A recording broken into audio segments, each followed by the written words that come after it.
In this video, we want to just briefly talk about all of the different elements and things that you're going to see within GetResponse Marketing Automation when you're building your workflows. So we're going to introduce you to the different elements and the ways that you'll utilize them in the workspace when creating your workflows. And now, just as a quick disclaimer, you might be noticing these green dots as I am going through the video today. That's simply because I'm going through this interactive tutorial that we have available for GetResponse Marketing Automation within your workflow creator. And so it's basically a way that you could go through and be able to build a workflow that's guided, so you could kind of see for yourself a way that you could build an example workflow with the elements you have available. But maybe if you don't want to go through that video yourself, or excuse me, that tutorial yourself, you could actually just have a look at this video and get an introduction to all of the different elements you have available, all of the different filters, actions, and conditions that you're going to use when creating your workflows. And so you can see here, whenever we've got our workflow creator opened up, you're going to want to, of course, give the workflow a name so you can reference it later. And then you're going to be able to see these different conditions that are available whenever someone is actually going to begin your workflow. So there's these basic ones available, like, for example, subscribes. So a condition of when someone subscribes, we're going to then do this. There's a tag and scoring section for conditions, so if someone has a particular score or tag, and then there's these e-commerce conditions as well. But like I said, I'm going to go through this kind of predefined workflow we have just so you can see an example of a workflow that you could use within your own marketing automation goals. So we're going to click subscribes here, and you can see that the editor opens up for us, and then we can see kind of the ways in general that this workspace is arranged. So this is our general workspace here. We actually build our workflows, and to the right is where we'd be able to actually, edit and add the different elements that we want into our workflow. And again, you can see these things grayed out simply because of the way us going through the interactive tutorial together. But however, we're going to see that we've got this one enabled because we're going to actually utilize the send message action. And so again, this is our workspace where we build our workflow, and then we build it using all the different elements, which are made up of conditions, actions, and filters here at the bottom. So I'm going to simply drag and drop. That's how you're going to do everything here. Is going to drag and drop the send message action into the workspace here. We can see it sets itself in, and then we're going to connect these two dots here so the two elements are connected. And so we just simply connect a dot, and you can see it becomes highlighted in color, and it's ready to, start functioning for us.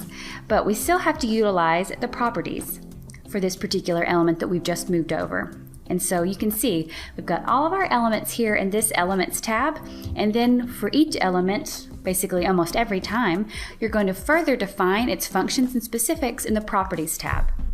And so over here, we want to define more specifically what message we're going to be sending to someone when they subscribed via our form. So I'm going to choose this tutorial message here. And then we can see now that both of the elements here are fully colored, which means they're active. And this could be a workflow, for example. Someone subscribes, send a message. It could be as simple as that. But of course, we do want to extend this workflow just a bit more. So I'm going back to the Elements tab. And now I want to see if anyone has actually opened this particular message. So I'm going to move it over, and you can see it goes into its place. And then yet again, remember we need to click connect these two dots so that it is now a part of this workflow I'm creating. So we connect the dots, and then actually want to go ahead and check if someone has actually clicked a link in the message, because we're checking have they opened, but also have they been clicking. These are two important things for us to start to discern. So I'm going to move over this link clicked condition over here, and I'm connecting it to this yes connector. So what this means is that someone signs up, we're sending them a message, we're checking here if they've opened the message, and if indeed they've opened the message, I want to now check, did they click any of the links? So that's how the path is working. If they opened a message, we want to see if they clicked a link. And so for this link element in particular, we want to define the properties a bit more, and we want to actually specify a link. So we want to specify a specific link. We want to know if they clicked it. And so we have to go through this process to choose our specific link from a specific message, choosing our message, and then finally choosing the link.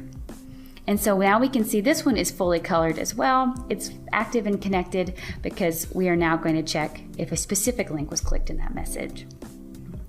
Now we want to add an additional action over into this workflow, which is going to be the tag action. So we're moving it over here, dragging and dropping, and connecting the tag action to this negative path, or the no. Was this message opened? No, so we're going to give them a tag. And so when we're doing that, we've moved over this tag action. We want to go over to properties and select the tag. And so at this point, you could create a new tag that you haven't created yet, or you can usually be able to choose from ones that you've created. But in this example, we want to show you that you would create a tag. So I'm going to simply call it inactive 7 because I've created several inactive tags for my example, but you could name it what you wanted. And so we'll add it, and now you can see it's active now. If they did not open this message, assign the tag of inactive 7 to their subscriber profile. Now moving back over to elements, because we've got even more we want to build to this workflow, we want to use this scoring action. So this is a really cool one as well. We could begin to actually score subscriber engagement and behavior, which would really help you, see really who some of your loyal, engaged customers, maybe which ones are kind of lagging behind, and create some strategies like that. But we're going to move over the scoring action over here, dragging and dropping, and yet again connecting it to the positive path, or the yes condition, basically, if someone did click that link. So the specific link we specified up here, if someone clicked the link, if they did indeed click it, we want to give them a score.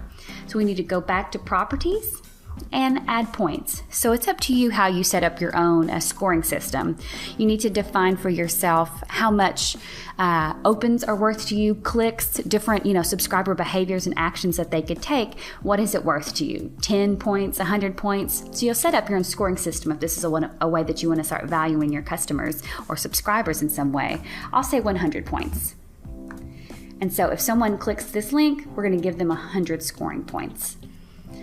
And now we're going back over to the tag action again, because for those who did not click that specific link in our message, we want to give them their own tag. So I'm going to connect them again and go back to properties and be able to select from the tags that I already have created.